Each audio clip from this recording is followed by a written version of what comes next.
안녕하세요. 저는 60대 중반의 고개를 막 넘어선 남성입니다. 결혼한 지는 올해로 35년 되었고요. 동갑내기 아내와 딸 둘과 함께 단란한 가정을 이루고 살고 있습니다. 사실 저는 이번에 사연을 쓰면서 처음 이 채널을 알게 되었는데요. 제 아내가 이 유튜브 채널 구독자입니다. 평소에 집안일 하면서 수시로 틀어두고 잘 듣고 있습니다. 그렇게 아내의 소소한 즐거움을 방해하지 않으려고 저도 가만히 사연을 듣다 보니 여러 사람들의 드라마 같은 이야기들이 재미있다고 느끼게 되었습니다. 어떨 때는 아내와 함께 욕도 하면서 듣고 슬픈 사연에는 눈물도 흘리면서 사람 사는 것이 다 거기서 거기다 이런 생각을 하며 위로를 받았습니다. 그런데 여러분들, 어쩌다가 제가 사연에 빠지다 유튜브에 편지를 보내게 되었는지 궁금하지 않으셨나요? 저는 이제까지 남들에게 피해 한 번 안 끼치고 연말에는 나름대로 구세군 자선 냄비에 기부도 하면서 그렇게 착하게 잘 살아왔다고 생각했습니다. 그러나 최근에 큰 사이라는 놈과 그 부모가 제 인내심을 시험하는 사건이 일어나서 분노하는 마음으로 이 사연을 보내게 되었습니다. 듣다 보면 화가 나실 수도 있겠지만 여러분들도 끝까지 듣고 판단해 주시기 부탁드립니다. 사실 저는 독립유공자의 자손이에요. 제 할아버지께서는 일제감정기에 독립운동을 도우셨습니다. 경주에서 대대로 천석군 부자의 자손이었던 할아버지는 그 재산을 독립운동에 보태느라고 조금씩 까먹으셨답니다. 그 결과 많던 재산이 다 없어지고 할머니께서 삭바느질을 해서 제 아버지와 큰아버지를 학교에 보내셨다고 합니다. 그렇게 해방 후에 가난해진 집안 살림에도 꺾이지 않고 아버지는 열심히 공부를 하셔서 경북대학교 행정학과를 나오셨어요. 그렇게 7급 공무원이 되어서 도청에 근무하시게 되었습니다. 옛날에는 공무원 월급이 빤하잖아요. 그러니 제 어머니는 항상 근검절약이 몸에 배어서 음식물 쓰레기를 거의 안 남기고 사셨습니다. 양파 껍질이랑 팥뿌리도 버리지 않고 깨끗하게 씻어 국물 내는 데 쓰시고 한 달에 한 번 고기 먹는 날에만 김치찜을 하셨어요. 그러나 역시 고기보다 김치가 한참 많은 찜을 만드시곤 했습니다. 지금은 돌아가셨지만 어머니는 없는 살림에도 손맛이 참 좋으신 분이었어요. 그렇게 우리 가족들은 가난하지만 청렴결백하게 살았습니다. 돈을 많이 벌면서 양심을 파는 행위보다는 조금 부족하더라도 양심에 걸리지 않는 떳떳한 삶을 선택하라고 부모님은 가르쳐 주셨어요. 그런데 시대가 변하고 제가 아이들을 키워 결혼을 시켜보려고 하니 자식의 결혼이라는 게 보통 힘든 게 아니더군요. 돈도 많이 드는 것은 물론이고 좋은 사돈을 만나는 것이 하늘의 별 따기보다 어렵더라는 겁니다. 저의 자식들은 딸만 둘이었어요. 그래서 저는 아들이 없어 조금 서운합니다. 지금도 농담처럼 아직 늦지 않았다고 아들 하나 낳자면서 아내에게 말을 하면 아내는 징그럽다고 제 등짝을 때리며 눈을 흘기죠. 제가 딸밖에 없어서 그런지 아들을 둔 사람들의 마음을 잘 이해하지 못하는 걸까요? 저는 제 두 딸을 아주 고이고이 금지 오겹처럼 길렀습니다. 제 아내는 여자애들이 아무것도 못하면 시집가서 욕먹는다고 딸들이 집에 있는 날엔 설거지나 청소라도 시키려고 했지만 저는 그러지 말라고 했어요. 어차피 한국에서 결혼하면 시집살이 할 텐데 왜 집에서까지 부려먹느냐고 하면서요. 저는 차라리 나를 부려먹으라고 딸들이 친정에 오면 딸들 대신 설거지나 청소를 합니다. 지금은 은퇴하고 제 아내와 편의점을 운영하지만 예전에는 저 역시 학교에서 근무하는 공무원이었어요. 학교마다 행정실에 있는 남자 직원이 있죠. 저는 그 직군에 있었습니다. 지금도 있는지는 모르겠지만 그때는 국가유공자들이 공무원 시험에 가산점이 있었거든요. 그래서 제 아버지도 저에게 공무원 되라고 조언을 하셨습니다. 저는 이과 공대 출신이었지만 아버지의 말씀대로 공무원을 준비했습니다. 군 제대 후에 대학을 다니면서 3학년 때부터 시험을 받고 2번이나 떨어지고 3번째에 9급 공무원이 되었습니다.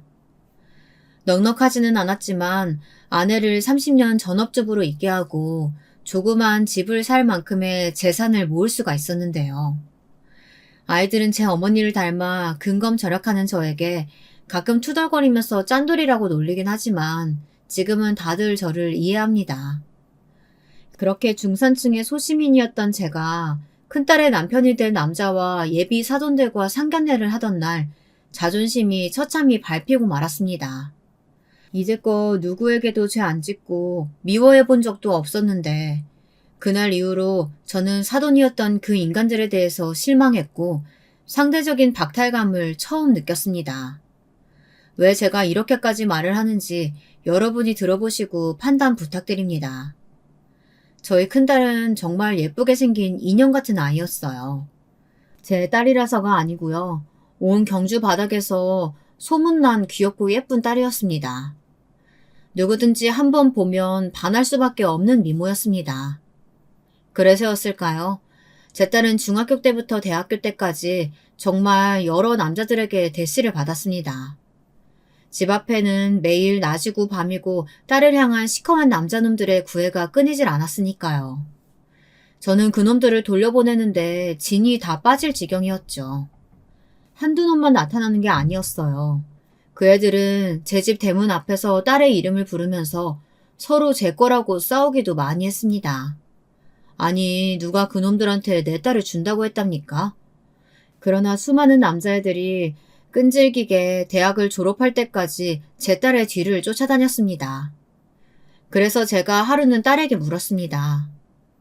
민서야, 너 저놈들 중에 네가 마음에 들거나 좋아하는 애 있어? 아니에요. 저는 그냥 학교만 열심히 다녔는데 왜들 저러는지 저도 몰라요. 전 좋은 남자, 서울 남자 만날 거거든요. 사실 결혼하면 경주에서 살기 싫어요. 그렇지? 넌 이 시골서 썩기엔 너무 아까워. 내가 너 대학 1학년만 됐어도 미스 코리아 내보내는 거였는데. 아유, 진짜 그러지 못한 게 한이다. 넌 좋은 집안으로 시집가. 알았지? 좋은 집안이라는 게 뭔데? 돈만 많고 골빈 남자들도 많아. 너는 좀 더 회사 생활 열심히 하다가 늦게 시집가. 알았지? 요즘 세상엔 결혼이 삶의 목표가 될 필요가 없어. 그것도 생각해보고. 저는 유난히도 딸의 미래에 관심이 많았어요. 대학을 졸업할 때까지 집에서 딸 단속에 여념이 없었습니다. 제가 그렇게 신경을 안 썼다면 제 딸은 벌써 어떤 알지도 못할 논팽이가 채가 쓸지도 모르니까요. 그런데 그렇게 애지중지하며 키운 우리 딸이 어떤 놈에게 푹 빠져버리고 말았습니다. 제가 그 사실을 알게 된 것은 딸이 서울로 취직을 하고 2년째 되던 시기였습니다. 딸은 서울의 유명한 인터넷 신문사에서 일을 했었는데 열심히 취재를 다니는 열혈 기자였어요. 딸이 조금만 더 머리가 좋았다면 아나운서를 시켰을 거라고 제 아내는 아직도 많이 서운해했습니다. 하지만 애석하게도 공부를 열심히 하긴 했지만 아내를 닮아서 끈기가 없었어요. 대학 4학년 때부터 언론고시를 준비하던 그 애는 딱 한 번 시험 보고 1년 만에 그냥 기자가 되겠다고 신문사에 취직했으니까요. 나중에 들어보니 딸은 아나운서가 되고 싶었던 이유가 자기가 이름을 날리는 목적이 아닌 좋은 곳에서 선이 들어와서 시집을 잘 가겠다는 생각이었나 봐요. 그러니까 초년생이었을 때는 새로운 환경에서 열심히 해야겠다면서 취재도 잘하고 했겠지만 2년이 지나니까 신문사 생활도 금방 적응해서 일하기도 지겹고 힘들다고 제 엄마한테 푸념도 많이 했다고 하더라고요. 그 딱 끈기 하나가 없는 면 때문에 제 딸이 작년까지 불행한 결혼 생활을 했어요. 그 지옥에서 벗어나게 제가 도와줄 수밖에 없게 된 것이었죠. 네, 제 딸의 잘못이 하나도 없다고는 말 못하겠네요. 저도 알고 있습니다. 하지만 그 사위란 놈은 그런 제 딸을 이용하고 무시하고 시부모란 사람들은 제 딸이 뭔가 마음에 안 드는 일을 하면 그렇게 개념을 따져가면서 제 딸에게 폭언을 했다고 합니다. 저는 그런 그들의 만행이 싫었던 겁니다. 제 딸은 취직한 지 얼마 안 돼 신문사에서 만난 선배 기자인 사위한테 금방 빠져 사내 커플로 발전했습니다. 사실 저는 딸이 결혼을 안 하거나 하더라도 늦게 했으면 좋겠다고 생각했죠. 왜 좋은 회사 취직했으면서 남자 때문에 회사를 그만둬야 하나요? 저는 그런 부분이 이해가 안 됐습니다. 딸도 제 눈치를 보았는지 1년 동안이나 사위랑 데이트를 했으면서도 저에게는 남자가 없는 척 숨겨왔다는 거였습니다. 제 엄마한테만 말하고요. 나중에 제 아내가 그러더군요. 딸이 몰래 남자친구 만나면서 저한테 들키면 크게 혼날 걸 계속 걱정했다고요. 저는 사위의 얼굴이나 학력이나 이런 눈에 보이는 것은 따지지 않았어요. 그놈이 바른 인성을 가진 괜찮은 놈이라면 제가 왜 반대를 했겠습니까? 그게 아닌 것이 드러났으니까 문제가 된 것이죠. 어쨌든 아내는 딸이 그놈과 사귀는 것을 진작부터 알고 있었습니다. 그리고 계속 숨겨오다가 제 기분이 좋아 보이자 하루는 이렇게 말하더군요. 당신, 나랑 얘기 좀 해요. 말해. 무슨 일이야? 사실은 우리 민서 사귀는 남자 있어. 화내지 말고 들어. 그쪽 집안에서 민서가 결혼하면 가정주부로 지냈으면 좋겠다는 거야. 그런데 그 남자 집이 강남에 있는 100억대 부자래. 그래서 집안일은 할 필요 없고 그냥 한 몇 년 시집 들어가서 살고 나면 그 한강 보이는 아파트 해준다고 약속을 했다는 거야. 아니 이게 무슨 소리랍니까? 저는 아내의 말이 현실감이 없었어요. 세상에 누가 그런 조건으로 며느리를 들여오기라도 하는지. 만약 그게 사실이라면 저는 벌써 우리 큰딸의 고생길이 훤히 눈에 보이는 것 같았습니다. 당연히 저는 아내의 말에 반대를 했습니다. 뭐? 당신 진심이야? 아직 나이도 많지 않은 애를 사회생활도 못하게 하고 결혼시켜서 뭘 어쩌겠다고? 그리고 돈 너무 밝히면 안 돼. 그 사람들이 어떤 사람인지 알고 우리 민서 시집 보내겠다는 거야. 우리 민서가 그 남자한테 완전히 푹 빠져 있더라고. 만약에 당신이 여기서 반대하고 나서면 오히려 민서가 더 삐뚤게 나가.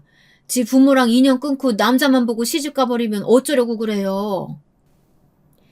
아내가 너무 뭘 모른다는 듯이 저를 타박하자 더 이상 반대할 명분이 없어서 풀이 죽어버렸습니다. 집안에 저 혼자 남자니 젊었을 때는 다들 제 말을 잘 따라주었지만 나이 먹고 보니 다들 자기 멋대로 하고 아버지의 권위 따위는 없어져 버리더군요. 할 수 없이 저는 딸을 만나 그 남자에 대해 더 자세히 물어보고 나서 상견례를 한번 진행시켜 보라고 했습니다. 그러자 아내는 딸에게 기쁜 소식을 전했고 딸은 뛸 듯이 기뻐하면서 저에게 평소에 안 부리던 애교까지 부리며 말하는 것이었습니다. 아빠, 정말 고마워요. 저는 아빠만 설득하면 다 되는 거라고 생각해서 그동안 아빠한테 제대로 말을 못했어요. 그치만 이 오빠는 정말 그동안 저 따라다니던 별 볼 일 없는 사람들이랑은 질적으로 달라요. 아빠도 한번 만나보시면 생각 달라지실 거예요. 아빠, 사랑해요. 나 참, 그 녀석이 그렇게 좋았는지. 저는 지금도 그놈을 보면 화가 나고 금쪽 같은 내 딸을 괴롭힌 가해자로밖에 생각이 안 되는데 말입니다. 어쨌든 제 불길한 예감과는 달리 딸과 제 아내는 그날 입을 옷을 백화점에서 사자면서 둘이 쇼핑도 하고 시댁 어른들에게 잘 보이고 싶다면서 피부과 가서 마사지도 받고 상견례 전날까지 아주 신나서 다니더라고요. 상견례 날이 되어 시댁이 강남이라더니 그쪽에서 상견례 식당을 예약했나 봐요. 저희는 그 전날 딸의 자취방에서 하루 자고 다음날 점심때 그 식당으로 차를 타고 갔습니다. 제 고향에서는 볼 수 없는 높고 삐까뻔쩍한 호텔 안에 있는 일식당에서 딸의 상견례를 하자고 하니 괜히 주눅이 들더군요. 저도 100억대 부자라는 예비 사돈에게 꿀리기 싫어 제일 좋은 양복을 입고 왔습니다. 하지만 은퇴하고 나서는 매일 등산복만 입고 다녔던지라 오랜만에 매는 넥타이가 유독 제 목을 조이는 것이 아주 기분이 나빴습니다. 그렇게 불편하게 앉아있는데 12시에 만나자던 그 사람들이 12시 30분이 되도록 나오질 않는 것이었어요. 집에서 가까운 데 있는 사람들이 더 늦는다더니 저는 시간을 보며 점점 초조하고 더 화가 났습니다. 점점 목을 조여오는 듯한 넥타이를 조금 풀고 저는 아내에게 물었습니다. 아니, 이 사람들 말이야. 우리 보고 12시까지 오라더니 자기들이 늦는 거야? 서울 사람들이 더 늦으면 어쩌자는 거야? 민서야, 너 오빠랑 애한테 전화 좀 해봐라. 조금 더 기다려보자. 오시겠지. 당신 그분들 오더라도 지금처럼 노골적으로 화내면 안 돼요. 알았지? 아빠, 오빠한테 문자 왔어. 지금 주차장 발레 파킹 맡기고 있대요. 조금만 더 기다리래. 죄송하다고. 그렇게 불쾌한 마음을 꾹 누르며 기다리고 있으니 그 문제의 사돈들이 나타나더군요. 저는 안 보는 척하며 사위의 아버지부터 찬찬히 뜯어봤습니다. 부동산 사업을 하고 있다는 남자는 배에 적당히 기름이 낀 뱀 같은 눈빛의 남자였습니다. 첫인상부터 좋지가 않더군요. 사부인이라는 여자를 보니 얼굴은 억지로 주름을 펴고 고친 것 같이 번지르르한데 키가 작아서 그런지 엄청 높은 하이를 신고 왔더라고요. 하지만 반대로 사위놈은 얼굴도 배우처럼 잘생겼고 키도 180이 넘는 한마디로 남자다운 느낌이었습니다. 어떻게 저런 부모님 밑에서 이런 잘생긴 애가 나왔는지 저는 좀 이해가 안 되더라고요. 아이고, 이거 죄송합니다. 제가 웬만하면 시간 지키는데 호텔 거의 다 와서 앞차랑 경미한 교통사고가 나서요. 정말 죄송합니다. 많이 기다리시게 했네요. 어머나, 그래도 당신이 더 고생했지. 이분들이야 따뜻한 룸에서 기다리기만 하면 됐지. 당신은 차에서 내려서 교통사고 낸 여자랑 싸우고 난 그 옆에서 늦을까봐 얼마나 발을 동동 굴렀는데. 아휴, 저희들 하마터면 오늘 상견례 못하고 병원 갈 뻔했어요. 그러니까 양해 좀 부탁드릴게요. 그러나 사돈 내외는 사고가 난 사람들 치고 너무 멀쩡한 모습들이었어요. 저는 혹시나 하는 의심을 하긴 했지만 거짓말하는 거 아니냐고 물어보면 초면에 꼰대 같은 인간이 될까 간신히 참았습니다. 저는 사돈들이 마음에 들지 않아 되도록 말을 아끼고 있었습니다. 고급 일식당이라 커다란 나무배 모양의 쟁반에 색색의 화려한 꽃과 함께 모든 회가 올라왔습니다. 하지만 저는 한상 가득 차려진 맛있는 음식도 하나도 눈에 들어오질 않을 정도였어요. 그렇게 젓가락을 휘적거리고 있었더니 옆에서 아내가 제 옆구리를 쿡 찌르며 속삭이더라고요. 여보, 제발 노골적으로 저기를 드러내지 말라니까. 당신 지금 표정이 너무 굳어있어요. 억지로라도 웃음 좀 지어봐. 원래 그런 성격이 아닌데 그렇게 표정에서 티가 났는지 저는 첫인사를 마친 후부터는 아예 사돈의 얼굴을 보고 싶지 않아 본능적으로 눈을 피했나 봅니다. 사돈께서는 회를 그다지 안 좋아하십니까? 고향이 경주시라 하시길래 일부러 횟집으로 식당 잡았더니 영 별로신가 봅니다. 아이고, 아닙니다. 아주 맛있습니다. 저는 신경 쓰지 마시고 서로 이야기하세요. 혹시 사부인 제 딸이 마음에 드십니까? 우리 철이가 전에 몇 번 민서 우리 집에 데려온 적이 있었는데 사실 여자애가 별로 할 줄 아는 건 없더라고요. 근데 시집에서 집안일 시키려는 건 아니니까요. 괜찮습니다. 제가 몇 년 데리고 살면서 좀 가르칠 거 가르치고 나면 괜찮아지겠죠. 저는 우리 딸 집안일 못한다고 얕잡아보는 사부인의 말투에 적지 않게 빈정이 상했습니다. 제가 이마에 파란 핏줄을 돋으며 입술을 떨자 아내가 저 옆구리를 찌르며 진정하라는 눈짓을 했습니다. 시어머니가 될 여자가 제 딸을 혹평하니 딸은 아무 말도 못하고 한겨울에 땀까지 흘리며 긴장하고 있더라고요. 저는 가만히 긴장한 딸의 손을 잡아주었습니다. 그래도 애인이라고 제 엄마 옆에 앉아있던 사위가 우리 딸을 흉보는 사부인의 말을 잘랐습니다. 엄마, 우리 민서 여자치는 거 아니죠? 그러지 마세요. 민서는 그냥 제 옆에 있기만 해도 빛나는 여자니까요. 우리 집에 입주 가정부 있는데 민서한테 그런 일을 왜 시켜요? 아버님, 저는 우리 민서 손에 물 한 방울 안 묻히게 해줄 겁니다. 그러니까 걱정 마시고 민서 저한테 맡겨주세요.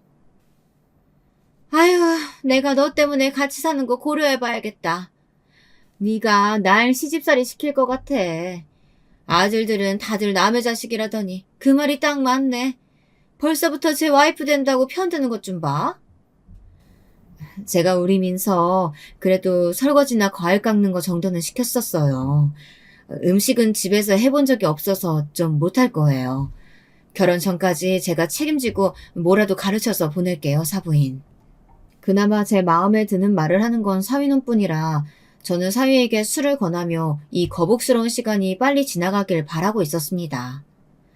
사위는 선한 얼굴로 웃으며 넉살 좋게 저에게 술도 따라주고 민서 칭찬도 하며 능구렁이같이 잘 넘어가더라고요. 한편 바깥사도는 상견례를 와서도 혼자 바쁜 척이란 척은 다 하더라고요. 무슨 사업을 하는지 일 관계 전화가 아주 끊이지를 않았습니다. 그래도 처음엔 양해를 구하고 나가서 봤더니 이젠 아예 제가 있는데도 큰 소리로 통화를 하는 거였습니다. 이런 꼴들이 저에게는 모두 마음에 들지 않았어요. 결과적으로 처음부터 사돈들은 제 마음속에서 최악의 첫인상으로 남아버린 거죠. 저는 상견례가 끝나고 아내에게 사돈 집안에 대해 느낀 점을 솔직하게 말하면서 꼭 이 결혼을 해야겠느냐고 물어보았습니다. 하지만 아내는 이미 사돈 내외의 인성보다 재력에 관심이 더 많아 보였습니다. 그러면서 민서의 의견이 가장 중요하다고 제 의견은 웬만하면 펴지 말라고 말하는 것이었어요. 여보, 이건 우리 딸 인생이야. 당신이 과하게 참견해봤자 애한테 원망이나 들어.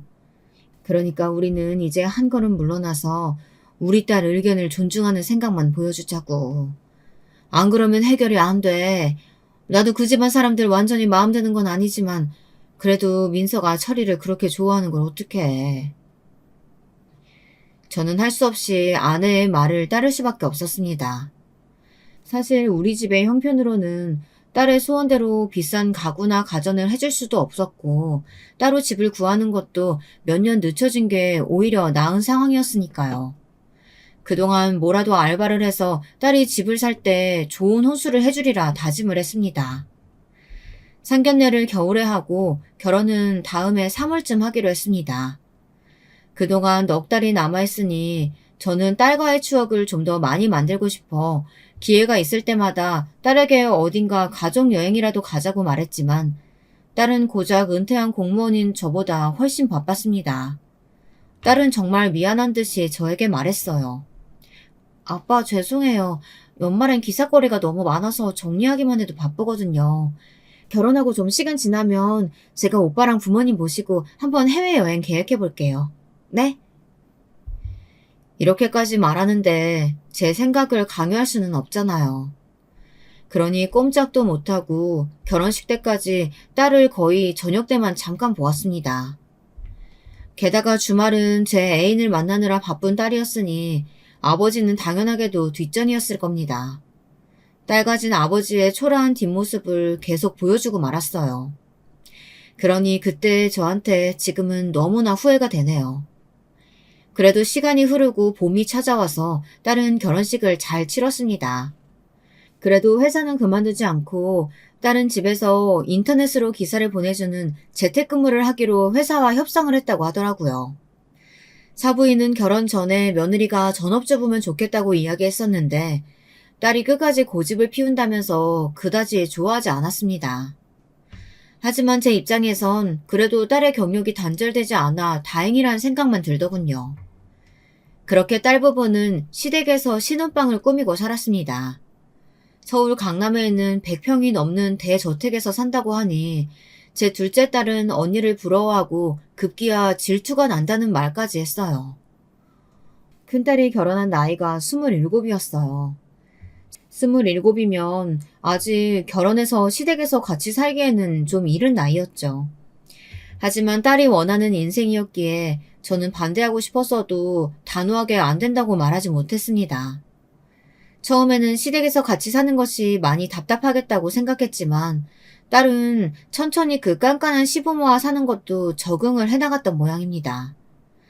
아니 나중에 들어보니 우리들이 걱정할까 봐서 시어머니가 깐깐하게 굴어도 저희들에게 불평 한마디 못했던 거였습니다.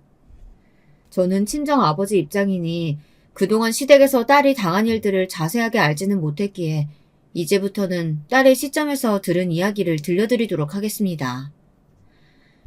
프랑스로 신혼여행을 다녀오고 경주에 있는 친정집에 들러 하룻밤을 자고 간 딸은 시댁에 들어가자마자 시어머니에게 혼이 났다고 합니다. 그 이유는 참 어이없게도 시부모님의 선물을 무슨 기념품 샵에서 사왔다는 것이었습니다. 야, 민서야, 너는 아무리 이 엄마가 선물 필요 없다고 이야기했다고 해도 정말 이렇게 소소한 것만 사면 어떡하니? 면세점에서 향수도 좀 사고 화장품이나 시계도 좀 사왔어야지. 돈이 없었던 건 아닐 테고. 넌 정말 센스라고는 없구나. 어머니 죄송해요. 사실 마지막 날에 제가 감기가 심하게 걸려서 도저히 쇼핑을 하러 갈 컨디션이 안 됐었어요. 게다가 오빠 없으면 저는 호텔 밖에도 무서워서 못 나갔었는데 돌아오기 전날에 저녁에 저는 호텔에서 쉬고 오빠는 혼자서 그 근처 유학하던 친구들 있다면서 만나러 나갔다가 새벽에 들어왔거든요. 정말 죄송해요, 어머니. 그랬니, 철아?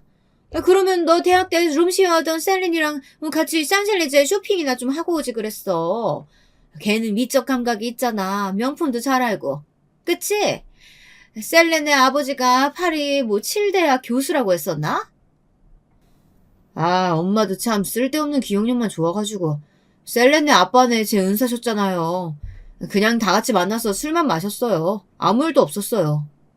시어머니는 딸의 앞에서 아들의 옛 여자친구에 대한 칭찬을 침이 마르도록 늘어놓으면서 그와 비교해서 제 딸을 혼냈다는 것이었습니다. 여러분, 여러분의 딸이 이런 상황에 놓인다면 정말 화가 안 나시겠습니까?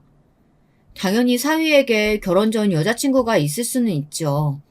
하지만 결혼하고 신혼여행에서 돌아온 날부터 안사돈이 전 여친을 언급할 만큼 우리 딸에게 실망을 할 만한 일이었을까요?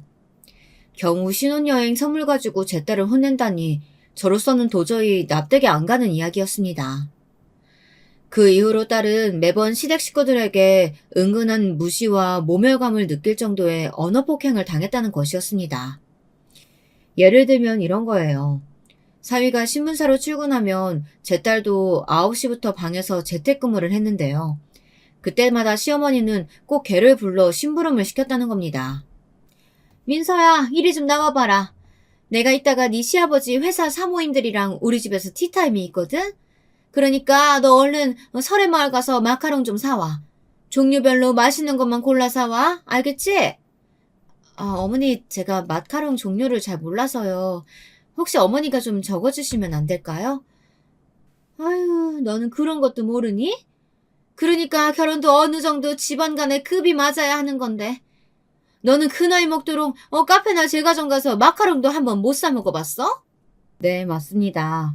제 딸이 무슨 제과제빵 기능사도 아니고 그 많은 케이크나 과자들 이름을 외워야 할 이유가 어디 있나요? 그리고 저희 집은 맨날 집밥만 해먹어서 그런 거 잘 모릅니다. 그 혀꼬부라진 과자 이름 좀 모른다고 딸의 시어머니는 딸을 아주 무식한 애 취급하면서 급이 어쩌니 저쩌니 했었나 보더라고요. 나중에 제가 그 이야기를 딸에게 듣고 얼마나 열이 받던지 그 시어머니의 뺨을 한번 꼭 올려붙이고 말겠다는 결심을 하게 만들었습니다. 그리고 그 집에 일하는 아줌마도 여러 명 있는데 꼭 제 딸만 시켜 무슨 빵을 사오라는 둥 마카롱을 사오라는 둥 빵셔틀 부려먹는 일진처럼 심부름을 시켜댔다는 겁니다. 여러분은 이런 시어머니가 이해가 되십니까?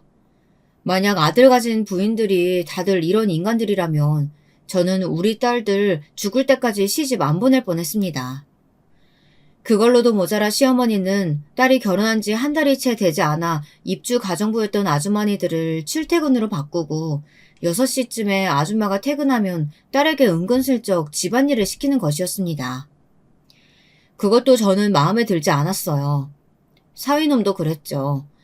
우리 딸 손에 물 한 방울 안 묻히겠다고 그렇게 단단히 약속하고 데려가더니 갑자기 집안일을 떠미는 건 뭡니까? 그럴 바엔 처음부터 그런 장담도 하지 말던지요. 같이 살면서 시댁 청소도 하고 설거지도 해라. 이렇게 말을 하던지. 만약 그랬으면 제가 딸을 그 집에 시집살이 시키는 멍청한 짓을 했겠습니까?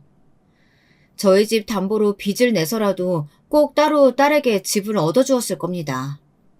한번 생각해 보세요. 무려 100평이나 되는 저택을 어떻게 매일 쓸고 닦고 하겠습니까? 게다가 사돈집이라면 그릇들도 엄청 비쌀 텐데 혹시라도 우리 딸이 설거지하다 깨뜨리면 그 고약한 시어머니가 얼마나 우리 딸에게 모진 말들을 하겠습니까? 저는 그런 상상만 해도 분이 머리 끝까지 올라와 씩씩거리게 되더군요. 남자, 여자를 떠나서 며느리도 남의 귀한 자식 아닌가요? 그런데 왜 아들 가진 부모들은 그런 생각이 깊으신 분들을 찾아보기 힘들까요? 어쨌든 신혼 초에는 딸아이도 남편에게 하소연도 좀 해보고 힘들다고 제 엄마에게 전화도 했었나 보더라고요. 하지만 아내는 딸에게 네가 좀 참아라. 시댁에서 같이 사는 게 만만한 게 아니니까 무조건 2, 3년 후에는 분가하겠다고 집 사달라고 해라. 이런 말만 계속하며 딸에게 억지로 참으라고 위로를 했나 보더라고요. 그런데 딸은 자존심이었는지 제가 그 말을 들으면 당장 이혼하라고 할까봐 저에게는 두 모녀가 그 모든 걸 비밀에 붙였다는 겁니다. 그것도 화가 났지만 더 가관인 것은 사위놈의 대처였습니다. 사위는 처음엔 제 딸을 감싸며 시어머니에게 대들었다고 하더군요. 그러다 시어머니가 화를 내며 그럴 거면 얼른 바로 나가라고 분가를 종용했다는 겁니다.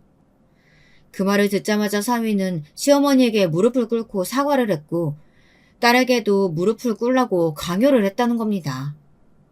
저는 그 일들을 다 알게 되고 나서 너무 열받아 사위에게 물었죠. 아니, 사부인이 분가시켜주겠다고 하는데도 안 나간 이유가 뭔가? 그냥 나가면 모든 일이 해결됐을 텐데. 그게요, 장인어른. 제가 제 본가가 더 편해서요. 집에 있으면 우리 민서도 일 그렇게 많이 안 해도 되고 아줌마들 도움 받아서 맛있는 음식 먹을 수도 있고요.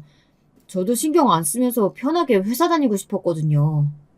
알고 봤더니 회사에서 같이 일하는 동료 남직원들이 사위에게 마누라를 초기에 휘어잡지 않으면 결혼 생활이 비참해진다나 뭐라나 그렇게 개같은 충고들을 했다는 겁니다. 자기들끼리 술 마시면서 남자들이 하는 얘기란 게 다 그렇죠. 아내 흉복이랑 자식 새끼들 자랑하기 말입니다. 저는 우리 아내 이야기를 제 불알 친구들에게도 잘 안 합니다.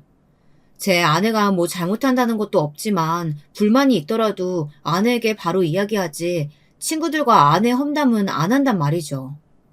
그래서 무슨 문제가 해결이 되나요? 그런데 사위놈은 그 망할 직장 상사들의 충고를 진짜로 알아들었단 말이죠. 만약에 분가해서 아내랑 둘만 살게 되면 저도 설거지며 분리수거 같은 집안일 도와야 한다고 선배들도 그렇게 산다고 담배 피면서 심각하게 얘기들을 하더라고요. 저는 도저히 그렇게는 못 살 것 같아요.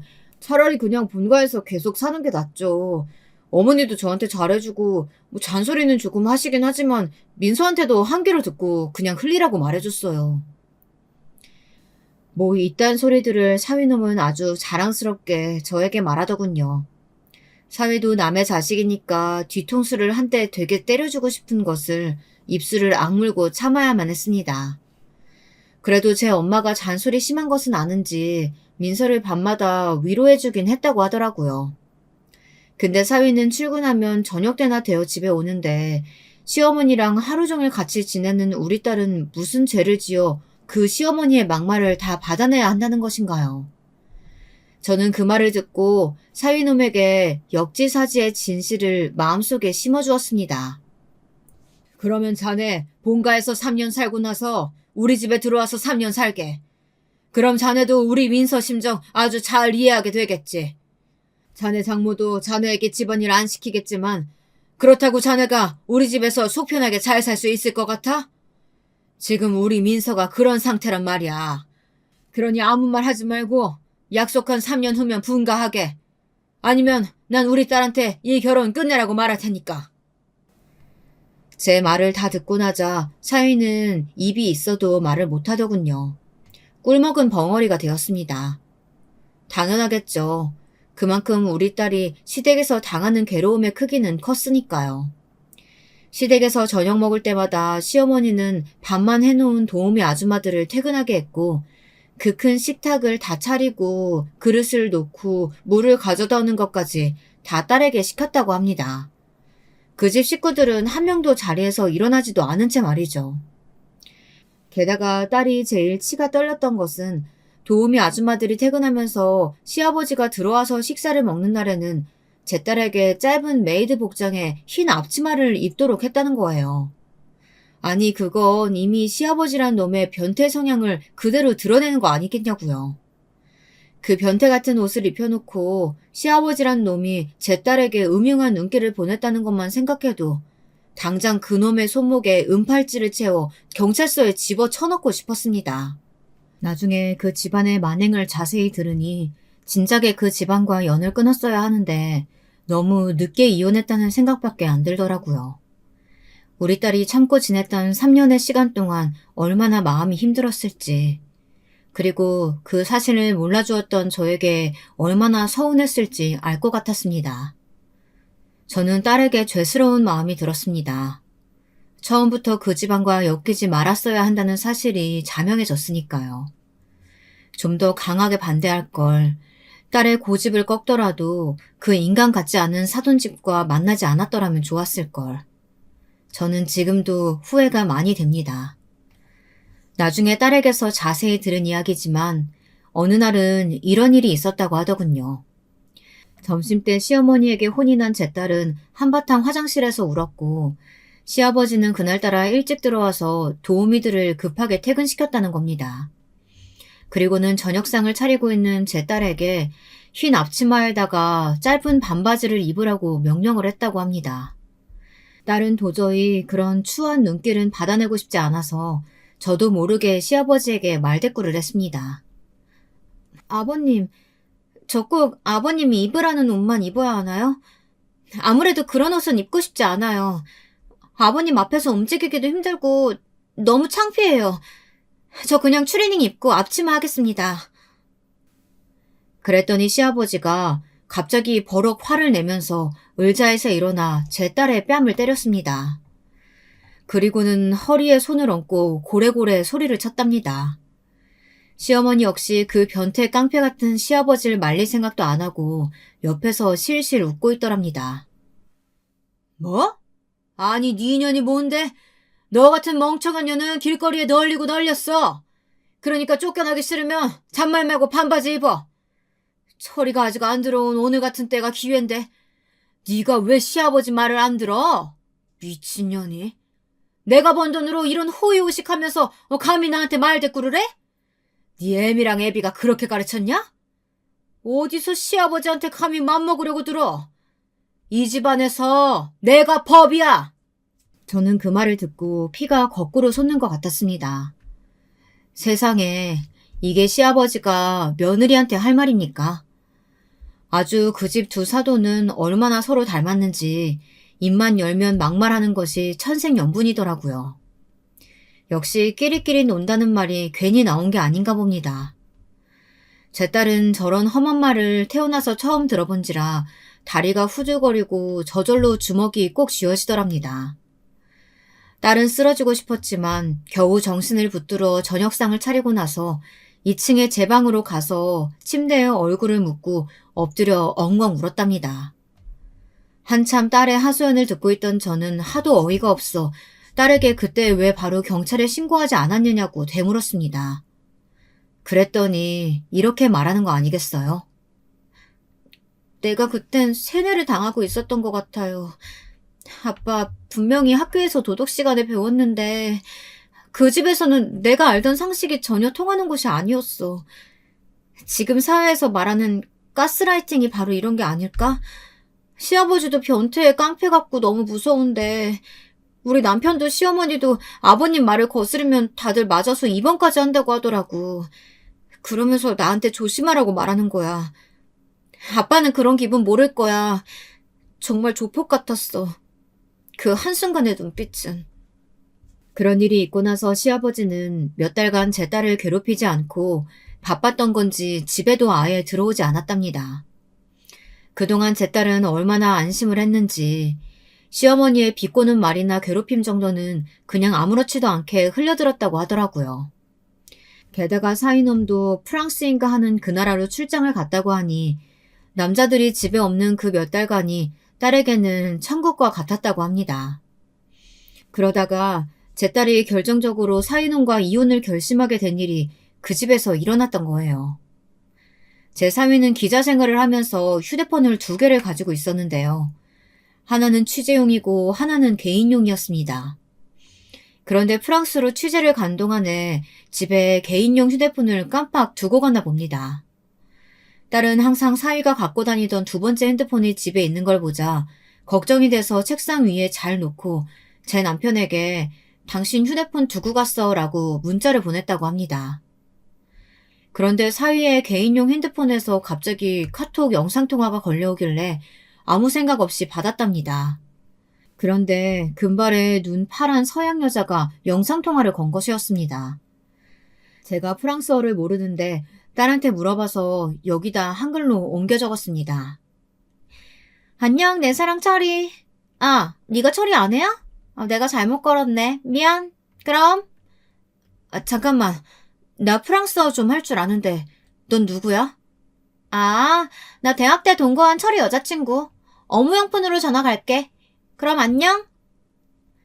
급하게 영상통화가 끊겼고 화면이 지어지기 전에 딸은 그 여자 셀린이라는 이름이 담긴 화면을 사진 찍어 두었다고 하더군요. 그럴 정신이 어디서 나긴 했나 봐요. 저 같으면 당장 비행기라도 타고 쫓아가서 그 내연녀랑 사위놈의 머리털을 휘어잡고 땅에다 패대기를 쳤을 텐데요. 딸은 그때만큼은 침착했다고 하더라고요. 그리고 딸은 시어머니에게 남편의 휴대폰에 찍힌 카톡 영상을 보여줬답니다. 어머니, 이 여자가 셀린인가 봐요. 남편 개인 폰으로 전화가 오던데 어떻게 된 거래요? 지금 둘이 같이 있을 수도 있겠네요. 얘는 쿨하지 못하게. 우리 아들이 취재 갔다가 뭐 그 애랑 밥 먹고 술 한잔 할 수도 있는 거지. 너 신혼여행 때도 다른 친구들이랑 같이 셀린 만났다고 하지 않았어? 과연 그럴까요? 제가 그때는 정신이 없어서 남편을 추궁 못했었는데 이번엔 그냥 넘어가지 않을 거예요. 어머니, 저 더 이상 이 집에서 못 살겠어요. 저 짐 싸서 친정 갈 거니까 다시는 전화하지 마세요. 당신네 가족들 다 정신병자 같아. 너무 이상해. 이 집에서 살다가 나까지 돌아버릴 것 같아. 뭐? 아유, 쓸데없는 소리 말고 제가 좀 가서 나폴레옹이나 사와라. 이따가 홍차랑 같이 차려오고. 안 그러면 친정 전화해서 네가 버릇도 없고 시부모 말도 안 듣는다고 네 엄마한테 다 이를 거야. 맘대로 하세요. 이제 우리 부모님들도 당신들 말 안 믿을걸? 나 당신들이 나한테 한 짓들 다 메모해뒀으니까 경찰서에 신고하고 고소장 쓸 거야. 제 딸은 그 말을 끝으로 짐을 싸서 경주의 친정으로 돌아왔습니다. 그리고 저와 아내는 밤새 딸의 이야기를 듣다가 뒷목을 잡고 쓰러질 정도로 화가 났습니다. 당장 딸과 함께 경찰서에 가서 딸이 피해 입은 것과 시아버지에게 뺨 맞은 것을 신고하고 돌아왔어요. 하지만 그럼에도 여전히 분이 풀리지 않더군요. 저는 다음 날 바로 서울까지 올라와서 강남의 그 시집으로 아내와 함께 출동을 했습니다. 집에는 딸의 시어머니만 도우미들과 함께 있었습니다. 아니, 사돈어른이 여기까지 웬일이세요? 딸내미 데리고 오신 거예요? 아유, 걔가 별것도 아닌 거 가지고 화가 나가지고 잠깐 뭐 미쳤던 모양인데 잘 가르쳐서 돌려보내시는 거 맞죠? 뭐라고? 이 예편네가 우리 딸이 무슨 잘못을 했다는 거야? 잘못한 건 네 아들이잖아. 신혼여행 때부터 서영년이랑 바람 피워놓고 뻔뻔하게 그걸 3년이나 숨겼다면서? 그리고 시아버지란 작전 맨날 우리 딸한테 짧은 치마 억지로 입혔다며? 이 여편녀야, 당신도 그 변태 새끼랑 같이 살고 싶냐? 사부인은 어깨를 들썩이며 미친 듯이 웃었습니다. 역시 도라이는 도라이였더라고요. 그러더니 소파에서 일어나 다짜고짜 제 멱살을 잡고 뺨을 때렸습니다. 어찌나 아기 힘이 좋은지 눈앞에 불이 번쩍하는 것을 억지로 참았습니다. 이 영감탱이야, 말 조심해. 그러다가 쥐도 새도 모르게 우리 남편한테 죽어. 우리 남편이 얼마나 무서운 사람인지 모르지? 옛날부터 철거지에서 이러던 용역 깡패였어.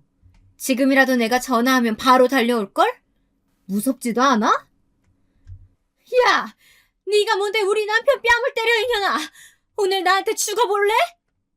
화가 나서 씩씩거리던 아내는 제가 말릴 새도 없이 사부인의 머리채를 휘어잡았습니다. 사부인은 제 아내의 엄청난 힘에 머리가 휘둘려지면서 눈물이 쏙 빠지도록 혼이 났습니다. 제 아내가 좀 몸집이 크거든요.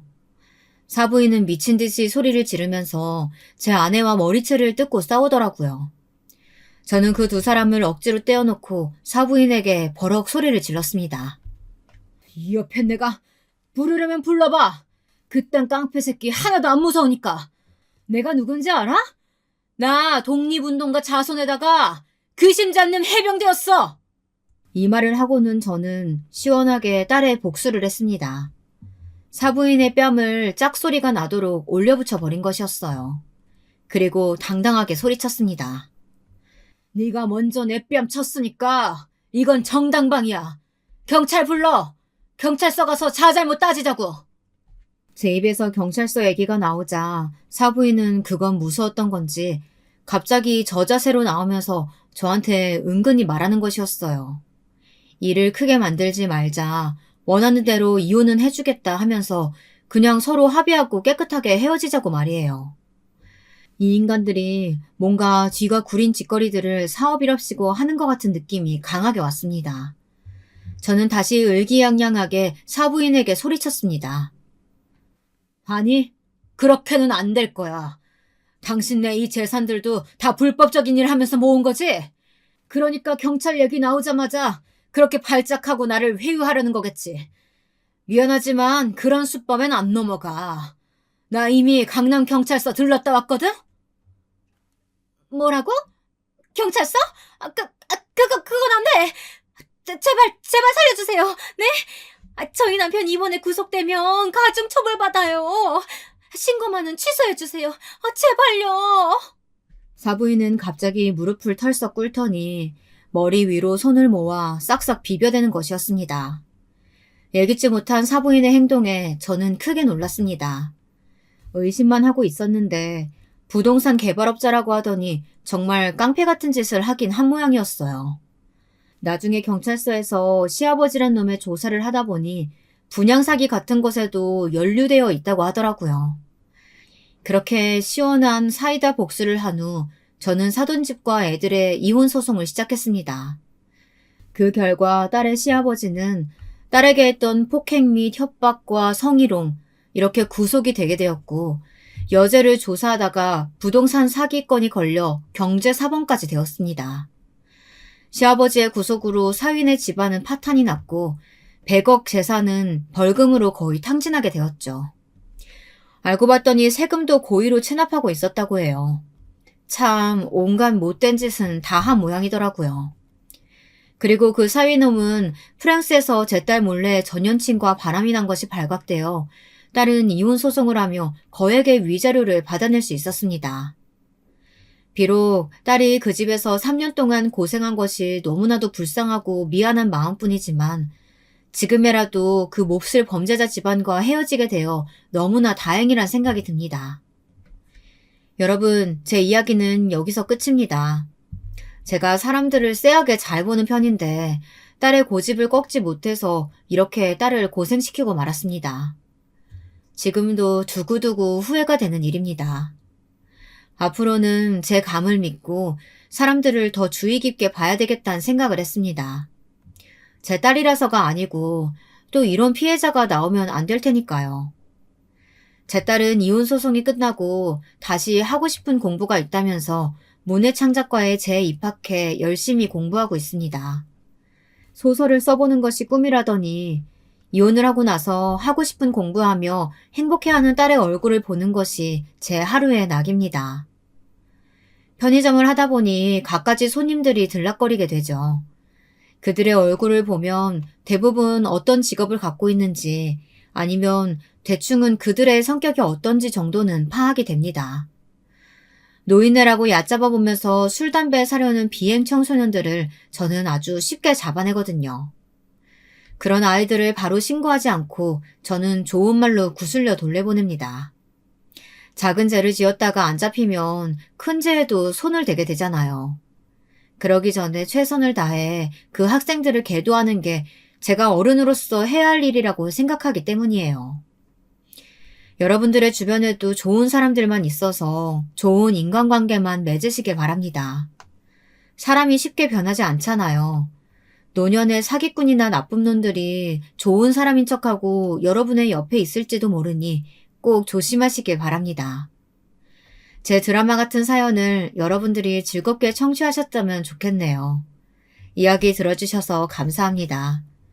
저는 이만 이 긴 글을 마치겠습니다.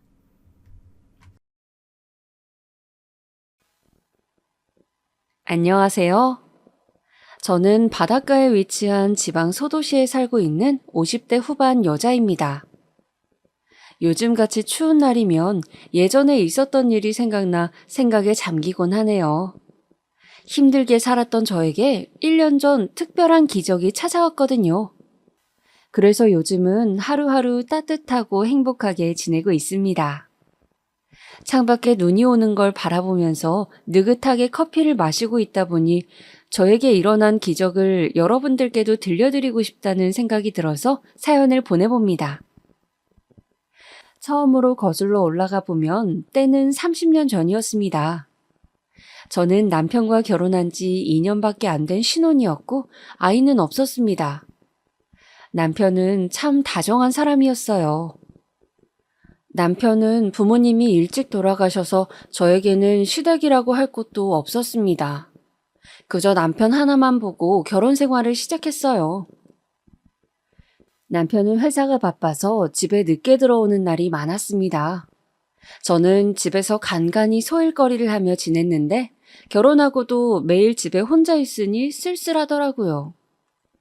그래도 남편이 늦은 시간에도 퇴근하면서 제가 좋아하는 간식거리를 사올 때에는 그 조그만 거 하나에 기분이 풀리곤 했습니다. 남편은 누구에게나 친절한 사람이었어요. 같이 길을 걸을 때에도 동네 할머니 할아버지에게 예의 바르게 인사를 하고 지나가던 꼬마 아이에게도 웃으며 사탕을 건네는 그런 사람이었죠. 그런데 그런 남편이 저에게 그런 짓을 할 줄은 정말 몰랐습니다. 눈이 많이 오는 어느 추운 겨울날이었어요. 유난히 퇴근이 늦는 남편이 걱정되어 현관만 바라보고 초조해하고 있었습니다. 밤 12시가 넘도록 남편이 오지 않자 혹시나 눈길에 사고라도 난 것은 아닐까 발만 동동 구르고 있었습니다. 손톱을 잘근잘근 씹으며 거실을 불안하게 왔다 갔다 하다가 혹시 오고 있는 게 보이지는 않을까 싶어서 커튼을 열고 창밖을 내다보았습니다. 그런데 집 앞에 남편 뒷모습이 서성이고 있는 게 보였어요.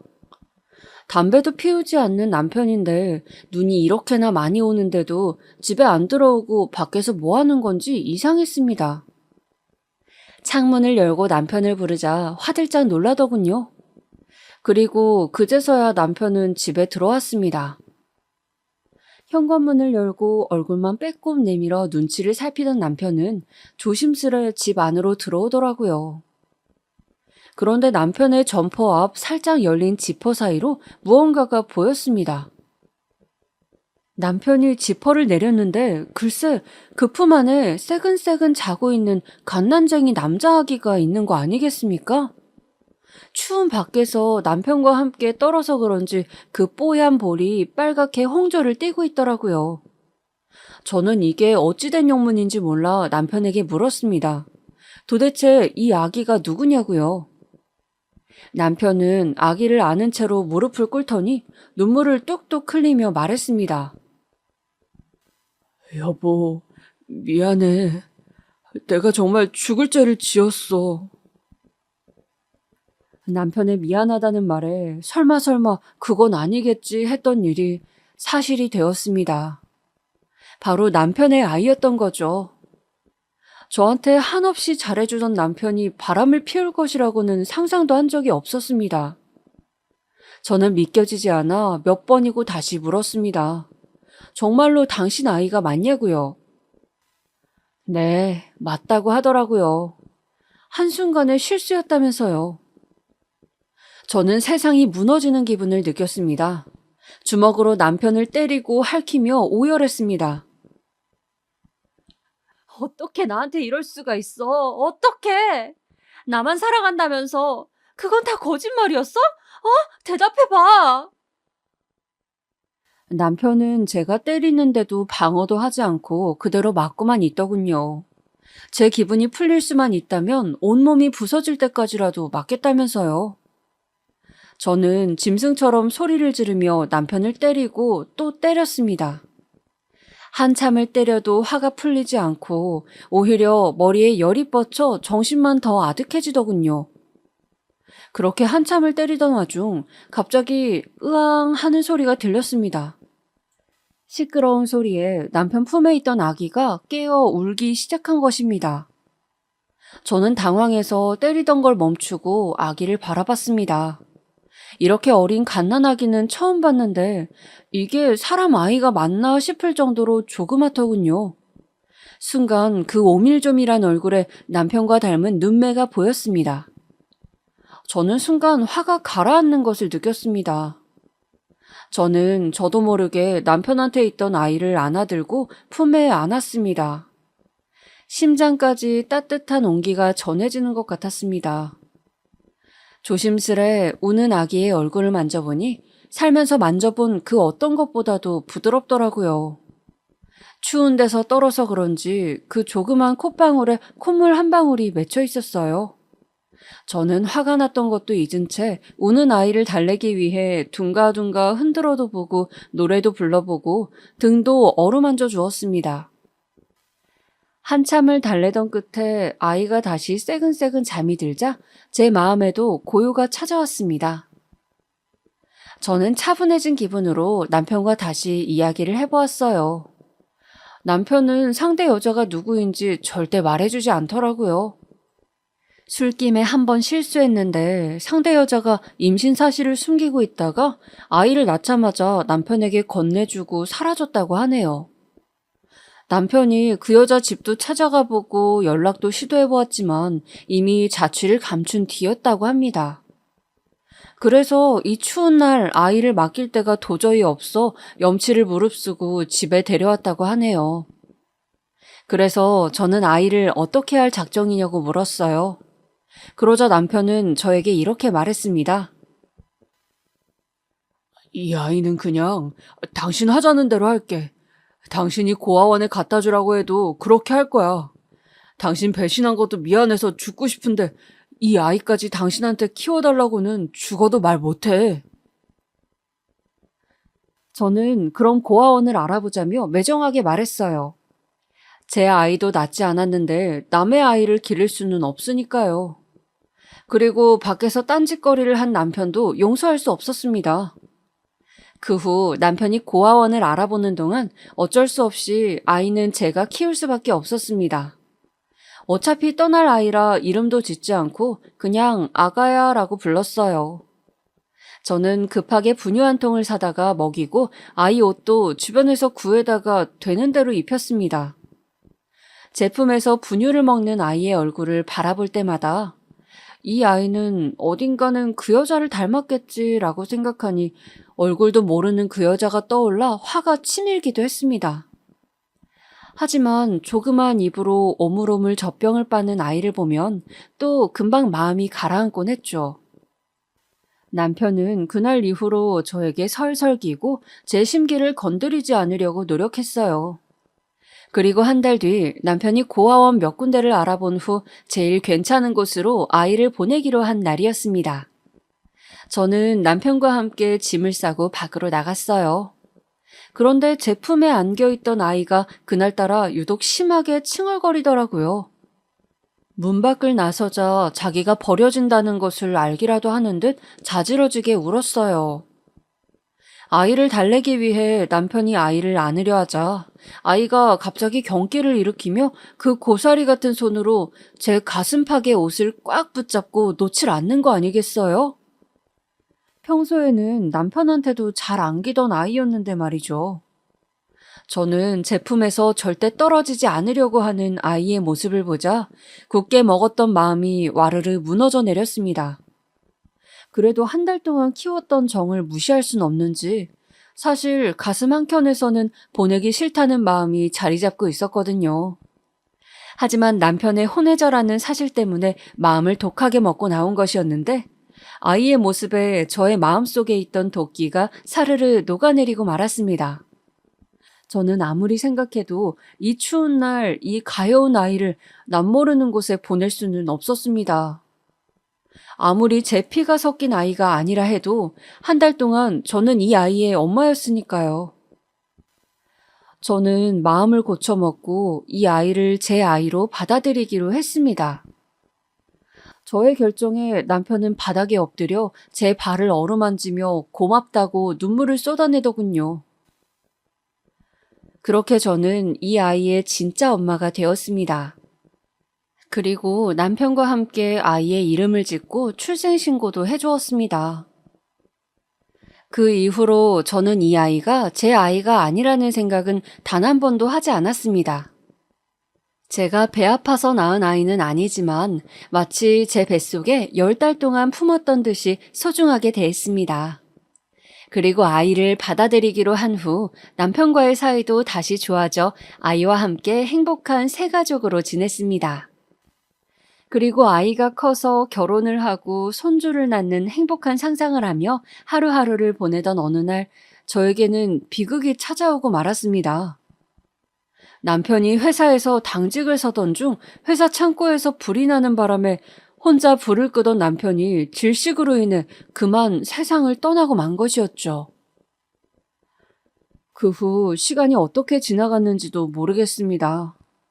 남편이 죽은 후 장례식을 치르기까지 머리가 뒤죽박죽이라 생각이 잘 나지 않아요. 그냥 일찍 과부가 된 저를 위로해주던 친구들과 친척들의 위로만 생각이 납니다. 장례식이 끝나고 한참 뒤 남편이 죽은 현실을 자각하게 되었을 땐 이미 눈물이 말라버린 후였어요. 사실 남편을 떠나보낸 슬픔보다도 앞으로 이 아이를 남편 없이 혼자서 키워야 한다는 두려움이 더 컸습니다. 내가 이 아이를 혼자서 남부럽지 않게 잘 키울 수 있을지에 대한 걱정 때문에요. 의지할 수 있는 남편도 친정도 없었기에 더욱 걱정이 앞섰습니다. 하지만 세상 모르고 잠에 빠져 있는 아이의 얼굴을 보니 독하게 마음먹고 살아야겠다고 생각했습니다. 이제 겨우 2살이 된 이 가여운 아이, 이 아이에게 남은 것은 저밖에 없었고 저한테 남은 것도 이 아이밖에 없었습니다.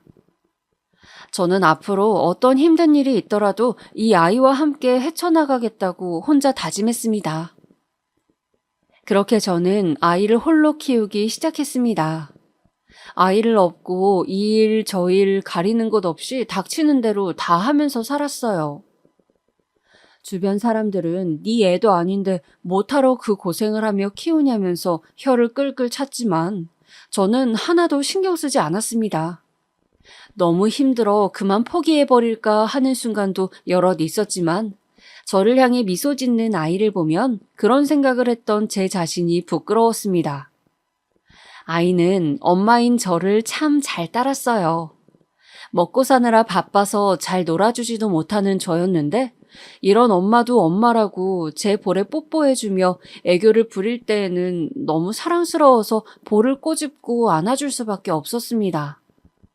남들이 아무리 뭐라 할지라도 저한테는 눈에 넣어도 아프지 않은 사랑스러운 제 아이였어요. 아이를 키우면서 웃지 못할 일들도 참 많았지만 그건 아이를 키워본 부모들이라면 누구나 겪어봤을 일이라고 생각해요. 저도 울고 웃고 하면서 키우다 보니 어느새 시간이 흘러 벌써 아이가 학교에 들어가게 되었습니다. 아이는 매일 퇴근하고 온 저에게 찰싹 붙어서는 오늘 학교에서 무슨 일이 있었는지 제잘제잘 얘기했어요. 저는 하루의 피곤함을 아이와의 수다로 날려보내곤 했습니다. 이렇게 평화로운 날들이 계속되나 싶었는데 아이가 중학교에 들어가면서부터 지옥이 시작되었습니다. 아이가 중학생이 되었을 때 동네 이웃의 입방정으로 제가 친엄마가 아니라는 사실을 아이가 알게 되었어요. 사실 어느 정도 크면 얘기해 주려고 하고 있었는데 이런 식으로 알게 될 거라고는 예상하지 못했습니다. 아이는 너무 충격을 받은 나머지 삐뚤어지기 시작했어요. 그날 이후로 방문을 닫고 나오지 않는 아이에게 저는 날마다 방문 앞에서 애원했습니다. 민철아, 이 문 좀 열어봐, 응? 제발 엄마랑 얘기 좀 하자, 민철아. 제가 발을 동동 굴러가며 밥도 먹지 않고 방 안에만 갇혀있는 아이에게 아무리 사정을 해보아도 아이는 꼼짝도 하지 않았습니다. 민철아, 엄마가 미안해. 엄마가 좀 더 일찍 얘기했어야 했는데, 그래도 엄마가 민철이 많이 사랑하는 거 알잖아. 민철아, 방문 열고 엄마랑 얘기 좀 하면 안 될까? 그러자 갑자기 아이가 소리를 빽 질렀습니다.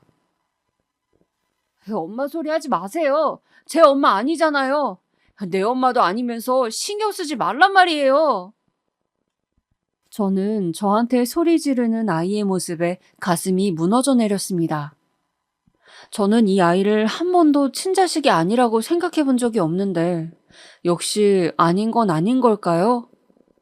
아이가 받았을 충격에 너무나도 가슴이 아프고 또 제 마음을 몰라주는 아이 때문에도 가슴이 아팠습니다. 그날 이후로 아이는 방에서 나오긴 했지만 저를 거의 없는 사람 취급했어요. 저는 아이의 마음을 달래주기 위해 매일 좋아하는 반찬을 해주고 말을 걸며 다가가 보려 했지만 쉽지 않았습니다. 어느 날은 아이가 제일 좋아하던 제육볶음을 만들어 식탁에 차려놓고 아이를 불렀어요.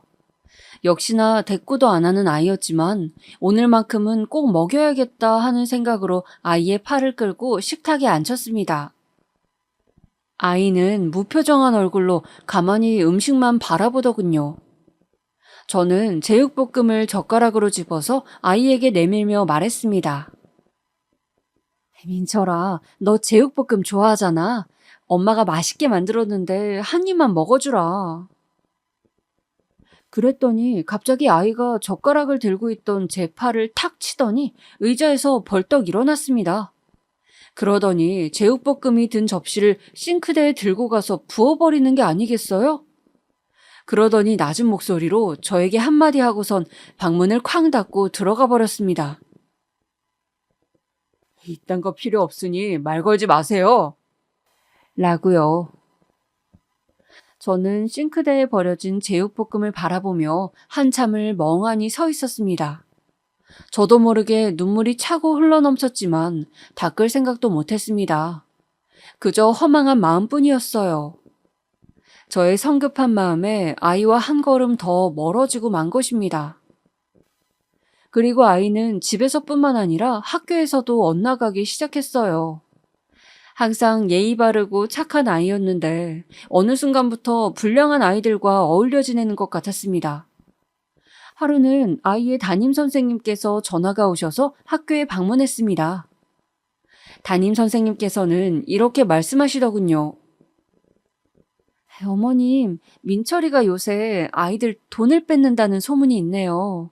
작년까지는 얌전하고 공부만 하던 아이였는데, 그리고 어제는 학교 뒤에서 담배를 피다가 걸려서 부모님 모시고 오라고 했더니 자기는 부모님 없다고 하지 뭐예요?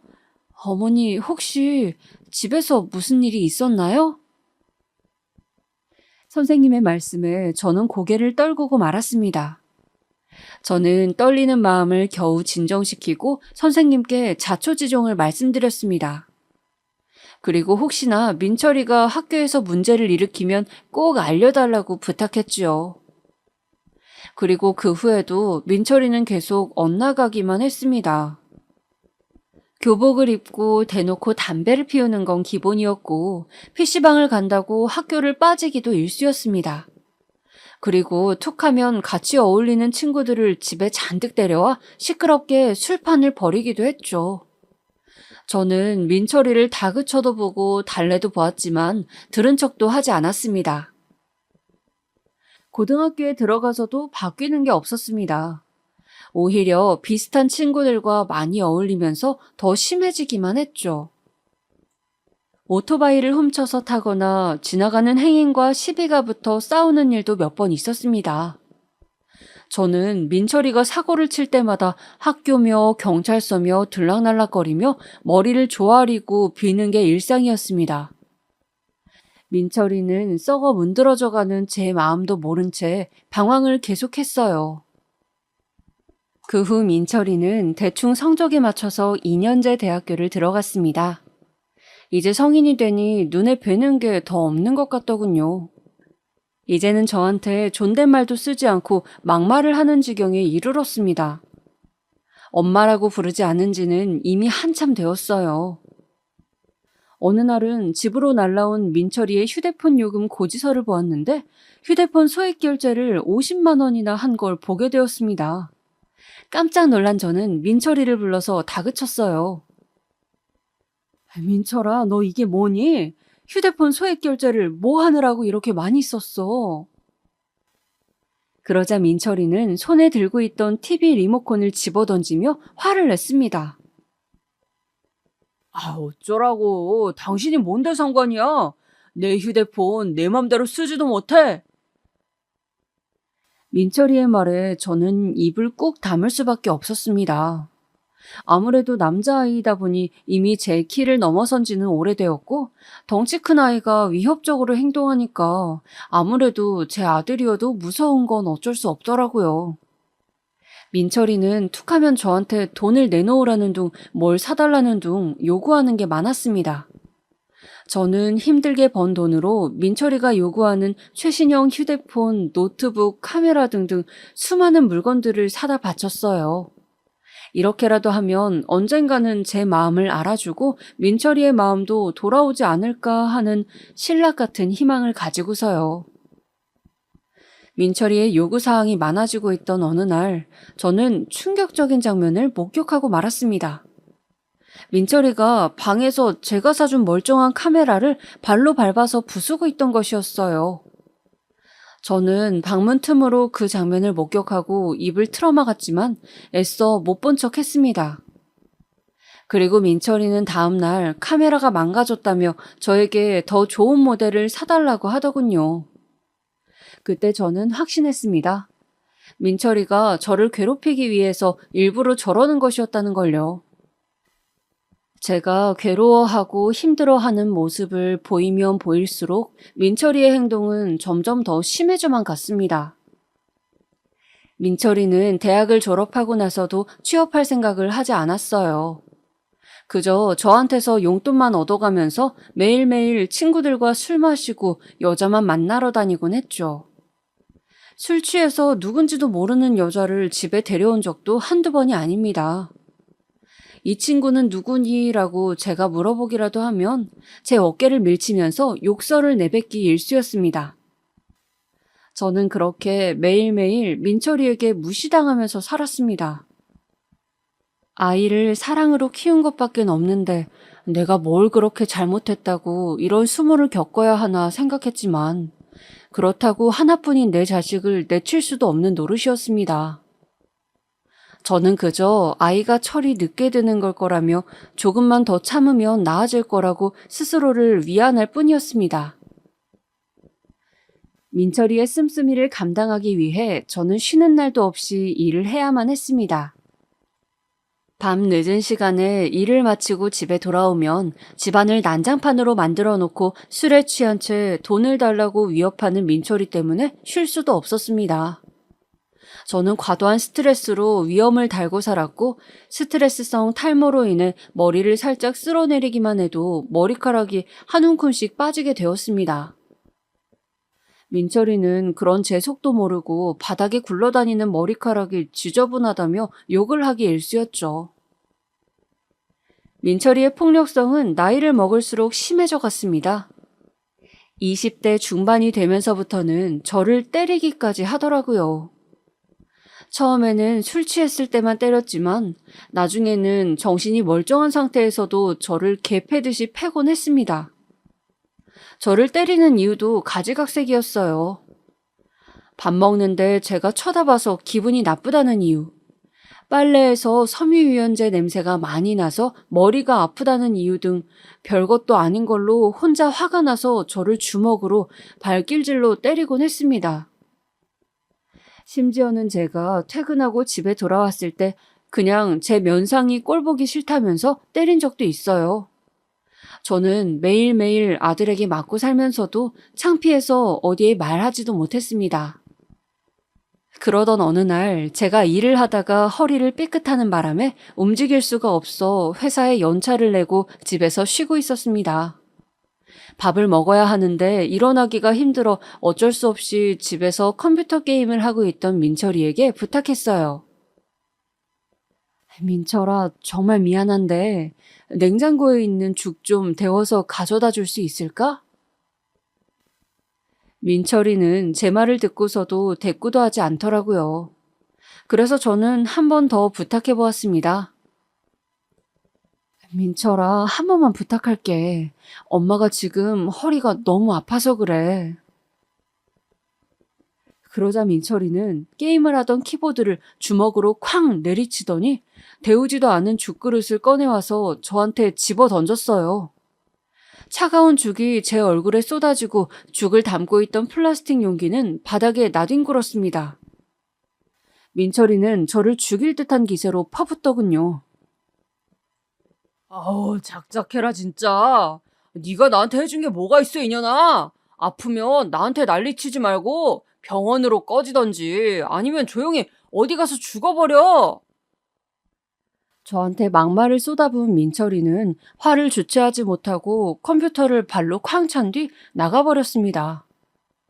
저는 심한 충격에 얼굴에 묻은 죽을 닦을 생각도 못하고 그대로 누워서 절규하며 울었습니다. 그동안 민철이의 마음을 돌리기 위해서 수도 없이 노력했는데 결국에는 이런 비참한 꼴만 되고 말았습니다. 제 자신이 너무나도 불쌍하고 처량해서 견딜 수가 없었습니다. 어디 조용히 가서 죽어버리라는 민철이의 마지막 말이 제 가슴에 날카로운 비수가 되어 꽂혔습니다. 이런 꼴로 살 바에는 차라리 죽어야겠다고 생각했습니다. 그동안 아들만을 위해서 살아왔는데 그런 아들한테서 외면받는다면 더 이상 살아서 무엇하겠어요? 저는 두 눈을 질끈 감고 허리를 일으켜 세웠습니다. 이상하게도 죽겠다고 마음먹으니 허리의 통증도 느껴지지 않더라고요. 저는 그대로 차를 타고 집 근처 바닷가로 향했습니다. 집 근처 바닷가에 도착해서 한참을 바위에 앉아 멍하니 있었습니다. 남편과의 결혼부터 혼외자인 아들을 키우게 된 일까지 저의 인생을 찬찬히 돌아보았습니다. 차라리 그때 고아원에 맡겼어야 하는 걸까 생각했습니다. 하지만 이렇게 못돼 먹은 아들이어도 부모 없이 고아원에서 자랐을 생각을 하니 가슴이 아프더라고요. 그리고 한참의 회상 끝에 역시나 죽어야겠다고 다짐한 저는 자리에서 일어났습니다. 추운 겨울바다 앞에서 한참을 앉아 있었더니 다리가 딱딱하게 굳어서 잘 움직여지지 않더라고요. 저는 무거운 다리를 이끌고 바다로 한 걸음 한 걸음 다가갔습니다. 바닷물이 다리를 적시자 뼛속까지 얼어버릴 것 같은 한기가 느껴졌습니다. 하지만 죽음의 결심 앞에서는 추위도 별거 아니더군요. 저는 한 발 한 발 걸음을 내딛었습니다. 곧 바닷물이 가슴께까지 차오르자 이제 조금만 더 가면 끝이라는 생각에 조금 더 속도를 냈습니다. 물속에서 자유롭게 움직여지지도 않는 다리를 억지로 꾸역꾸역 내딛어가며 앞으로 나아갔습니다. 제가 수영을 할 줄 모른다는 사실이 다행이라고 생각했어요. 혹시나 무의식 중에 살고 싶은 마음이 들더라도 물에 빠지기만 하면 살아 돌아올 일은 없을 테니까요. 바닷물이 목까지 차오르자 저는 중심을 잃어 물속으로 빠지고 말았습니다. 그리고 몇 번을 허우적대며 물속에 들어갔다 나왔다 했는지 모르겠습니다. 새카만 물속에서 짜디짠 물이 코와 입으로 들어오는 동안 민철이의 얼굴이 떠올랐어요. 그대로 저는 세상과의 작별을 고하려던 순간이었습니다. 그런데 그때 갑자기 소란스러운 소리가 들리는가 싶더니 묵직한 팔이 저를 낚아채서 제 얼굴을 물 위로 끌어올렸어요. 그 팔은 제 목을 감고 저를 어딘가로 끌고 갔습니다. 저는 숨도 제대로 쉬지 못하고 바닷물을 토하며 그대로 끌려갔어요. 그리고 저는 그대로 정신을 잃었습니다. 새카만 바닷물 속으로 끝없이 가라앉는 꿈을 꾸던 저는 정신이 들고 보니 낯선 천장 아래에 있었어요. 주위를 둘러보니 깨끗한 이불이 제 몸을 감싸고 있었고 팔에는 링거가 꽂혀 있더군요. 저는 어느새 병원에 도착해 있던 거죠. 어리둥절해하고 있던 그때 어떤 젊은 아가씨가 저에게 말을 걸었어요. 어머, 아주머니, 괜찮으세요? TV에서나 볼 법한 외모의 예쁜 아가씨였습니다. 아가씨는 부드러운 손으로 제 손을 꼭 잡아주었어요. 아주머니, 보호자분은 안 계세요? 무슨 일인지는 몰라도 바닷속으로 걸어 들어가시길래 깜짝 놀랐어요. 저는 따뜻한 아가씨의 손에 얼어있던 몸이 따뜻하게 녹는 느낌이었습니다. 저는 아가씨에게 물었습니다. 그런데 아가씨가 저 구해준 건가요? 아가씨는 그렇다고 하더라고요. 집 앞에서 조깅을 하고 있었는데 이 추운 날 혼자 바닷속으로 걸어 들어가는 저를 보고 기겁해서 바로 119에 신고했다고요. 다행히 119가 금방 와주어서 무사히 저를 구할 수 있었다면서요. 저는 얼굴도 모르는 저를 구해준 고마움, 그리고 죽음마저 실패했다는 자책감에 소리내어 울었습니다. 그리고 아가씨는 말없이 저를 안아주었어요. 한참을 울고 나자 아가씨가 집이 어디냐고 물어보더라고요. 혹시 돌아갈 곳이 없으면 당분간 자기네 집에서 지내자면서요. 어차피 본인은 혼자 살아서 심심하던 참이었다고. 그냥 딸이라고 생각하고 편하게 대하라고 하면서요. 저는 아가씨의 말에 잠시 망설이다가 집에 돌아가면 무서운 얼굴을 하고 또 저에게 폭언을 일삼는 아들을 생각하니 마음도 진정시킬 겸 아가씨의 집에서 며칠만 신세를 져야겠다고 생각했습니다. 그리고 저는 몇 년 만에 처음으로 그 아가씨의 집에서 평온한 일상을 보냈어요. 저에게 폭언을 하는 사람도 폭행을 하는 사람도 없는 그곳에서요. 아가씨의 이름은 미연. 우리 아들보다 2살이 많았는데 부모님은 다른 지역에 계시고 혼자 여기서 일을 다닌다고 하더라고요. 미연이는 저를 이모처럼 엄마처럼 대해주었어요. 저는 며칠 지나지 않아 미연이와 금방 친해져서 동네 사람들이 엄마와 딸인 줄 알 정도였습니다. 미연이는 저를 편하게 이모라고 불렀습니다. 그런데 미연이와 지내다 보니 계속 같이 지내고 싶은 욕심이 생겼어요. 다행히 미연이도 저와 같이 있는 게 더 편하다고 해서 당분간 계속 여기에 있기로 했습니다. 제가 미연이네 집에서 지낸 지도 거의 한 달이 다 되어 가는데 아들은 연락 한 통 없더라고요. 처음에 제가 119에 실려갔을 때 분명히 아들한테 연락이 갔을 텐데 신경도 안 쓰는 것 같았어요. 제가 사라져서 오히려 더 좋아하고 있는지도 모르겠다는 생각이 들었습니다. 그리고 어느 날 저녁거리를 사가지고 오는 길에 미연이가 일하고 있는 카페에 들렀는데 어떤 남자 손님이 미연이에게 끈질기게 전화번호를 물어보고 있더라고요. 가까이 가서 보니 글쎄 제 아들 민철이었습니다. 저는 당황하여 들고 있던 시장 바구니도 떨어뜨렸습니다. 아들도 저를 보더니 아이씨 하고 인상을 쓰고선 나가버리더라고요.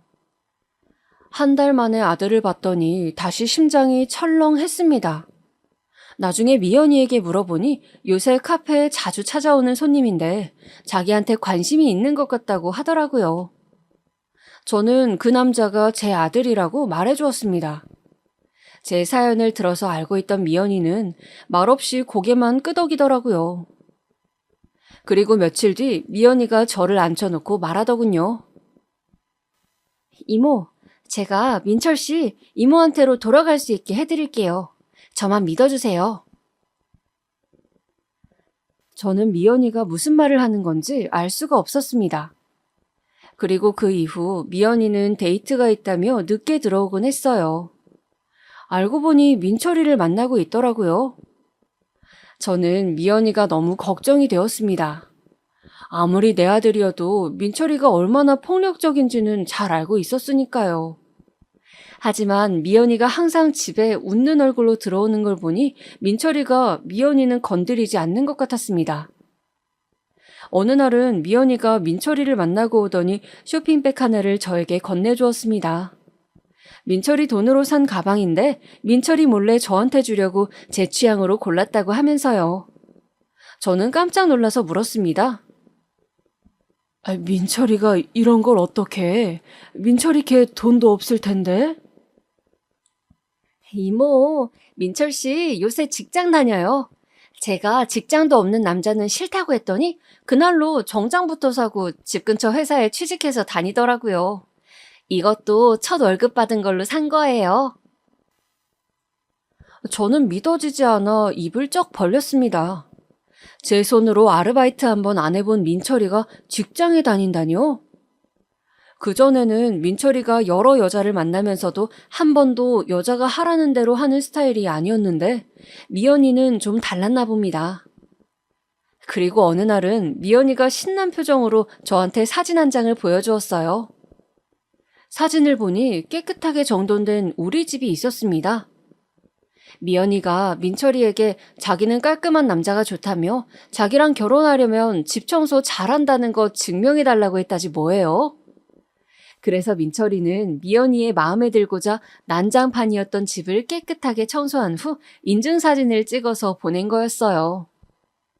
그리고 미연이는 그 후에도 민철이가 만든 요리를 집에 가져오거나 민철이가 딴 자동차 면허증 사진을 보여주는 등 민철이의 달라지고 있는 모습들을 저한테 보여주었어요. 그리고 민철이와 함께 찍은 사진들도 자주 보여주었는데 사진 속 민철이의 얼굴은 제가 알던 아들과 같은 사람인지 모를 정도로 환한 표정을 짓고 있더라고요.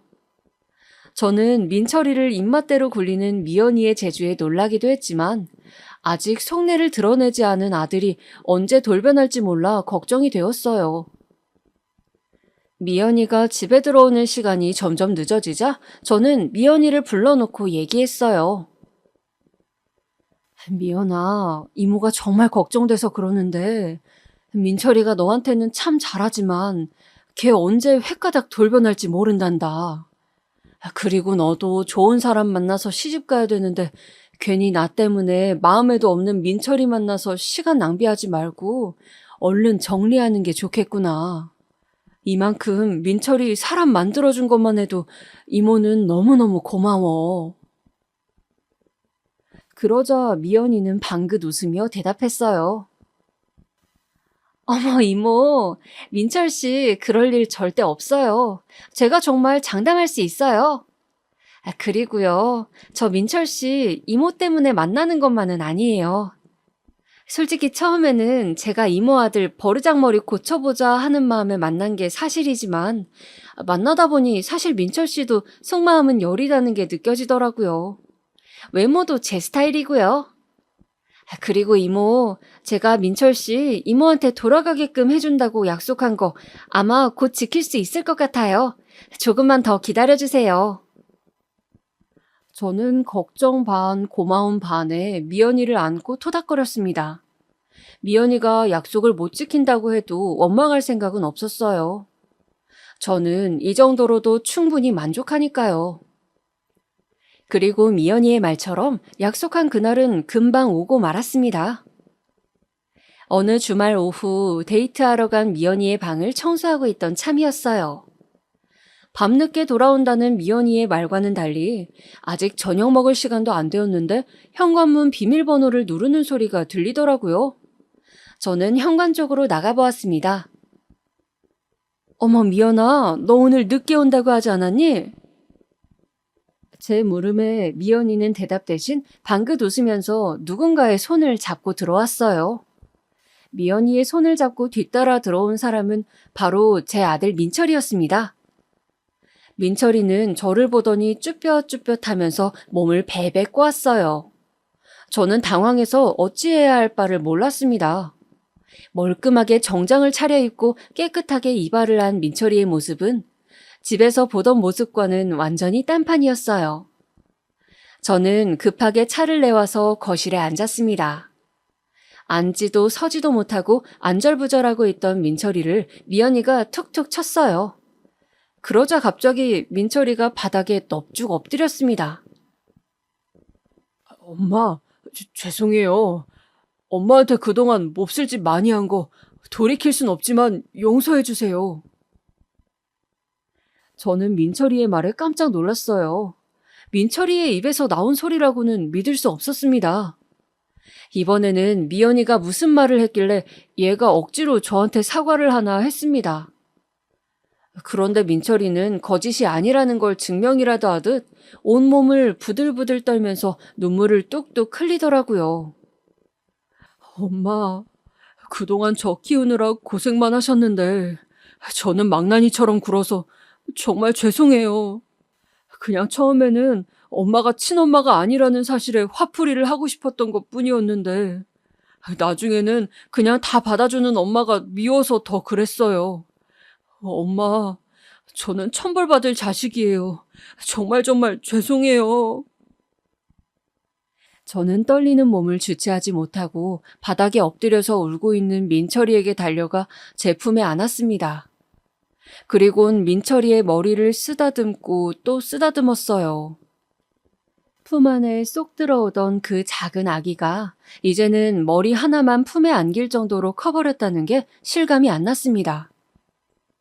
저는 눈물 범벅이 된 얼굴로 민철이에게 괜찮아, 괜찮아 하는 말만 해주었어요.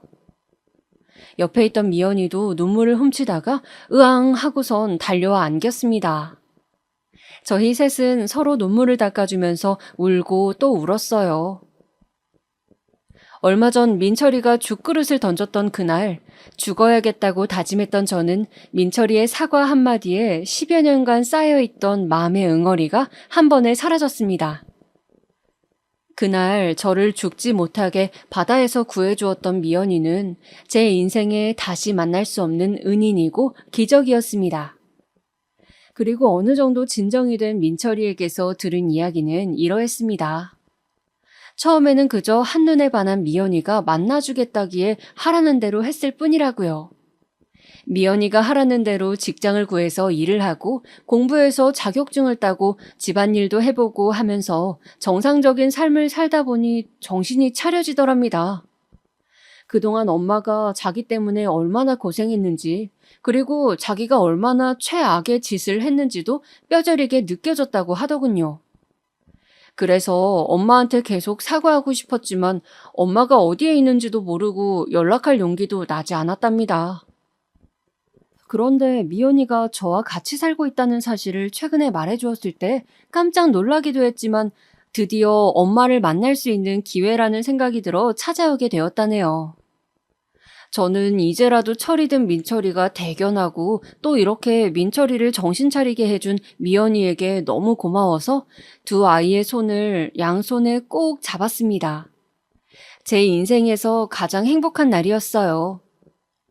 그리고 그때 미연이가 할 말이 더 있다고 하더라고요. 그리고선 품 안에서 사진 한 장을 꺼냈습니다. 미연이가 건네준 사진을 보고 저는 가슴이 뭉클해서 눈물이 다시 쏟아졌어요. 그 사진은 태아의 초음파 사진이었습니다. 이모, 저 민철 씨 아이 임신했어요. 저 민철 씨랑 결혼할 거예요. 이제 이모가 아니라 어머니라고 불러도 될까요? 저는 눈물바람에 고개를 세차게 끄덕이며 미연이를 안아주었어요. 아이고 미연아, 정말 고맙다. 너는 정말 나한테 있어서 로또보다 더한 기적이구나. 내가 다시 태어나도 너 같은 아이를 만날 수 있겠니? 정말 고맙다 미연아. 저는 설레임과 뭉클함이 뒤섞인 오묘한 감정을 느끼며 한참을 미연이 민철이와 함께 회포를 풀었습니다. 차도 마시고 맛있는 것도 먹고 그동안 서로 못했던 이야기도 하면서요. 민철이와 이렇게 마주 앉아 대화하는 게 도대체 몇 년 만인지 할 말이 너무 많아 밤을 샐 뻔했지만 다음날 출근하는 민철이를 위해 못다한 이야기는 앞으로 찬찬히 풀기로 했습니다. 그 일이 있은 후 미연이는 살던 집을 정리하고 저희 집으로 들어왔습니다. 그리고 결혼식은 아이를 낳은 후로 미루기로 했어요. 사돈댁에서도 다행히 우리 민철이를 예쁘게 봐주셔서 별다른 마찰 없이 진행이 되었습니다. 그리고 민철이는 완전히 다른 사람으로 변해서 가족을 위해 하루하루 성실히 살아가고 있답니다. 예쁜 딸에게 부끄러운 아빠가 되지 않겠다면서요. 그리고 시간이 흘러 내일은 우리 손녀딸 돌잔치가 있는 날이에요. 코로나 때문에 사람들을 많이 초대하지는 못하고 사돈 어른들과 가까운 지인들만 불러서 집에서 조촐하게 식사를 하기로 했어요. 미연이와 함께 내일 대접할 음식들을 준비해놓고 잠깐 앉아서 쉬는데 창밖을 보니 눈이 많이 오네요. 이렇게 눈이 많이 오는 날 민철이를 처음 만났던 일, 그리고 오늘처럼 추운 날 바다에 빠져 죽으려는 저를 미연이가 구해줬던 일이 생각이 참 많이 납니다. 두 아이가 없었다면 지금의 저는 없었겠죠. 저에게 기적을 선사해준 두 아이 덕분에 오늘도 희망찬 하루를 보내봅니다. 저보다 더 힘든 일을 겪고 계신 분들께 언젠가는 저처럼 밝은 날이 올 거라고 말씀드리고 싶어요. 그럼 여러분들의 일상에 항상 희망이 가득하길 기원하면서 이 글을 마치도록 하겠습니다.